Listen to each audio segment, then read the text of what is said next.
guys, welcome back to the channel. My name is Devin. I'm Liz. And we are Board Game Hype. Today, we're going to be doing a review for the game Survive, Escape from Atlantis by Stronghold Games. Stronghold Games. This is a 8+ age game, 45 minutes, and it's 2 to 4 players. And I think we have some flavor. We do have some flavor. It's early in the 20th century, a time of exploration and adventure. The mysterious island of Atlantis has been discovered in the middle of the ocean. Atlantis, whatever. And there are rumors of riches. Rumors. Fetch me the gold. That's right. After reaching Atlantis, the explorers are ready to return home with treasure and artifacts. But Atlantis begins to sink. Sink! Who will manage to reach dry land? Will you manage to reach dry land? Who will manage? I don't think I will. Let's be real. Could you survive? Oh, there's no way, no. Beep! Anyways, in this game, I'm going to go over a little bit of setup here on the game, and then we're going to go forward with a little bit of an overview and then some review. So in Survive, Escape from Atlantis, like she said, you are trying to get your meeples from Atlantis over to the islands as seen on the outside of the board. You do that by start of the game. We place our meeples one at a time on the board. We place our 2 ships on either side, and then back and forth, we're going to go and take some actions, and those actions consist of moving meeples, rolling the dice, and then doing certain things like that, as she'll go over. At the beginning of the game, you're going to shuffle all of these tiles and actually place them. There's an outline. I will show it in some B-roll here, but there's an outline that you're going to place all those over. When you do it, that's good to go. You place all of your tokens on the side, and then that is game setup. So, how do you play Survive?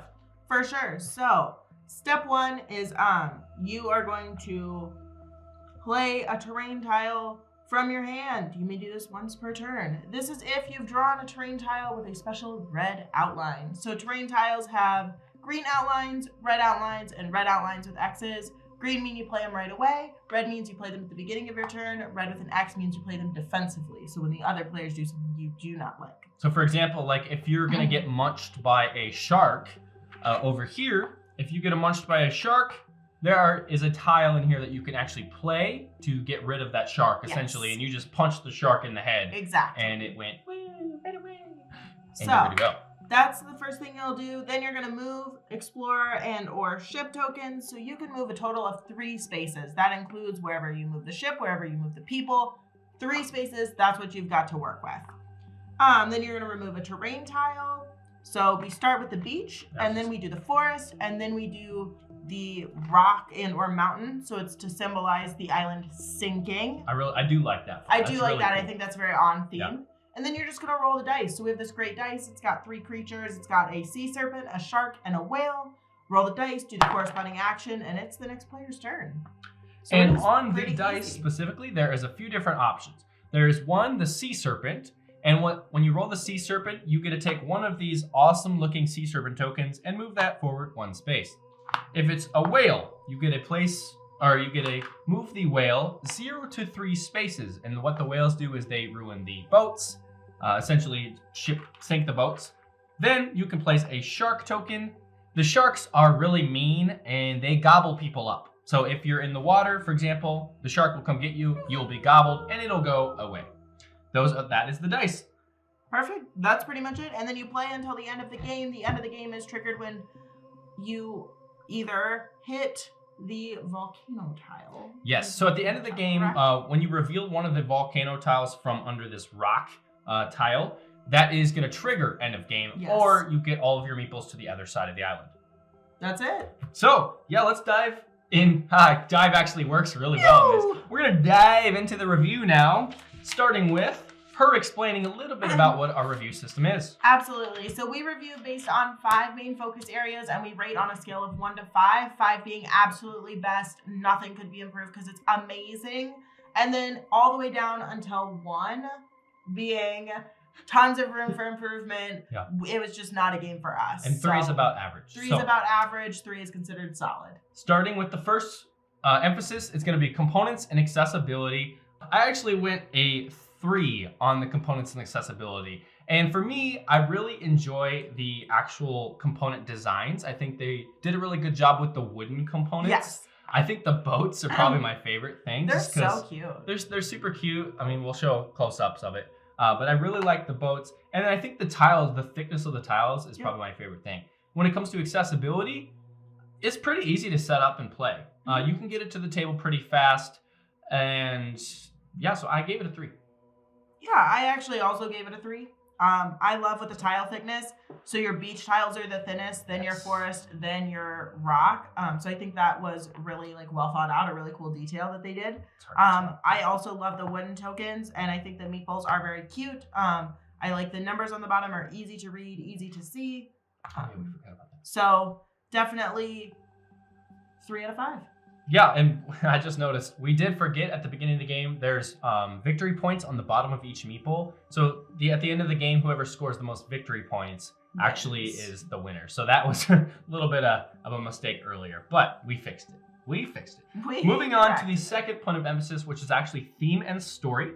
I give this a 3 as well. I think the theme and story actually is okay in this. I really did enjoy the escape from Atlantis. You know, you're surviving and your meeples on the little island trying to get to the boats to go to the island. I really like it. Yeah, I also gave it a 3. I think the theme and story carries throughout. Like, you truly feel like you're trying to escape when the shark comes up and crushes your boat and eats you. And you're just like, well, this is the end of the road, I guess. Where did Timmy go? Well, shark got him. Right.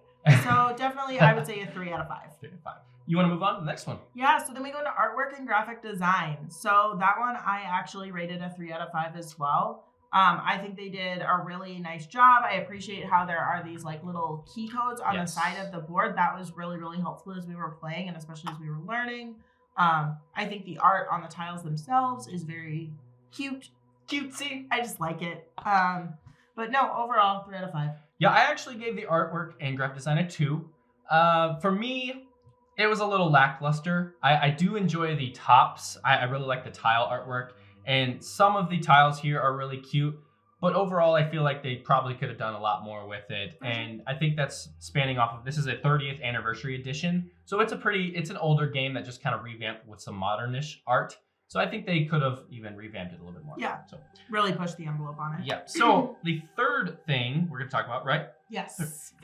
Fourth is gameplay and mechanism. That's going to be how the game plays, how it worked for us, didn't work for us, etc. I gave the gameplay mechanisms a 2. It didn't work for me really at all. I liked being able to move your meeples onto the boats and move them, but there was a lot of times where the turns were just kind of not thoughtful, and you could take your whole turn would be just to move on a boat, and it's like, okay, that's what I did. You know, I wanted to move on and keep going with further things. Furthermore, I also didn't like how when you're moving the sharks, a lot of the times there's not going to be anything around them or the boats, you know, and so it's kind of like, it was a lost move, and I feel like we could have done more with it. So for sure. So yeah, I gave mine a 2. I also gave it a 2 out of 5. I would echo your sentiments in saying that I think a lot of turns just didn't feel very value added. Yeah. It's not that it was a bad turn. It's just I didn't feel like I was accomplishing something. Right. And for me in a game, I need to feel like I'm moving forward. Yeah. Otherwise, I'm not having a good time. So that is something I think had I been able to do like 5 or 6 actions per turn, I think it would have been different. But yeah, overall, just 2 out of 5. It just was kind of like a meh. Yeah, and on the back of the rulebook, they actually give you challenges. So since this entire channel is dedicated to 2-player perspective, we played at that 2-player count. And so there's a page that gives you challenges for if you wanted to play it at 2 players. However, I did try one of the challenges, and the game lasted way longer than we expected, and we were thinking it was going to be more fun, and the challenge didn't really help with the fun. It actually kind of hurt the fun a little bit. So it wasn't super great for us in that aspect, which is why we both gave it a 2, right? Yes. So that goes on to the last section, is experience and feelings. That's, did you have fun when you're playing? Were your turns valuable, like we were just saying? And an overall experience, for me, it was a 1. I don't think I would really like to get this game to the table again. My turns weren't that great or thought out. Didn't have to try very hard to continue moving. And so I gave it a 1. However, that being said, this is just for us. You know, this is our perspective. So this would play probably pretty good with a family. Or if you had kids, this would play really well at. But it was just not for me. Yeah, so I rated it a 2 out of 5. So I'd say it just wasn't like you said, it's just not a game for me. I absolutely see the value in it being a family game, 100%. But just not a game for me. Yeah, so that will go down to our last point of emphasis, which is, does this game play well at 2 players? We try to find good games that play well at 2 players for you specifically, and this one I don't think plays well at 2 players. I do think it might play well at more than 2, but just at that 2-player count, it takes too long, and I don't think turns were worth it, and so I would say no. I would agree.